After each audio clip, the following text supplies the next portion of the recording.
এবার কি পুলিশ উত্তম সর্দারকে গ্রেফতার করার সাহস দেখাবে? শেখ শাহজাহানের পরেই সন্দেশখালীর টেরর হিসেবে পরিচিত উত্তম সর্দার শেষ পর্যন্ত জনরোষে বাধ্য হয়ে তৃণমূল তাকে বহিষ্কার করে। প্রশ্ন, এবার পুলিশ কি করবে? গত বুধবার গ্রামের মহিলারা যখন উত্তম সর্দারের বিরুদ্ধে তীব্র ক্ষোভ দেখাচ্ছেন, তখন উত্তম সর্দারকে উদ্ধার করে নিয়ে যায় পুলিশ। বৃহস্পতিবার তাকে থানা থেকে ছেড়ে দেওয়া হয়।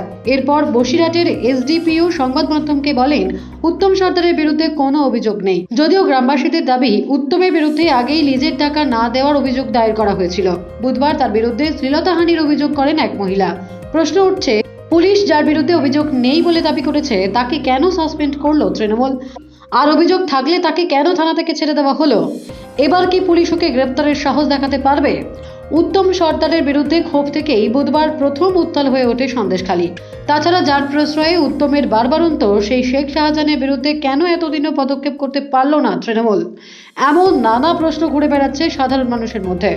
এদিন পার্থবাবু বলেন, আমরা তৃণমূলকে ভালোবাসি, আমরা মমতা ব্যানার্জিকে ভালোবাসি, কিন্তু এই যে উত্তর অঞ্চলের তৃণমূলের সভাপতি এ লোকজনদের সঙ্গে বাজে ব্যবহার করছে, লোকজনের সাথে অপব্যবহার করছে, লোকজনকে ভয় দেখাচ্ছে।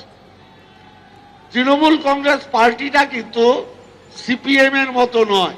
এবং আজকে এখানে আমি দলীয় নেতাদের নির্দেশে সর্বভারতীয় সাধারণ সম্পাদক শ্রী অভিষেক বন্দ্যোপাধ্যায়ের নির্দেশে আমি আপনাদের জ্ঞাতার্থে জানাতে চাই, আজ থেকে জেলা পরিষদের সদস্য অঞ্চলের সভাপতি উত্তম সর্দারকে 6 বছরের জন্য দল সাসপেন্ড করলো।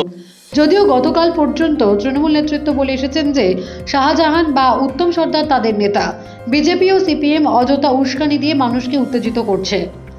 Bureau report, D Bangla news.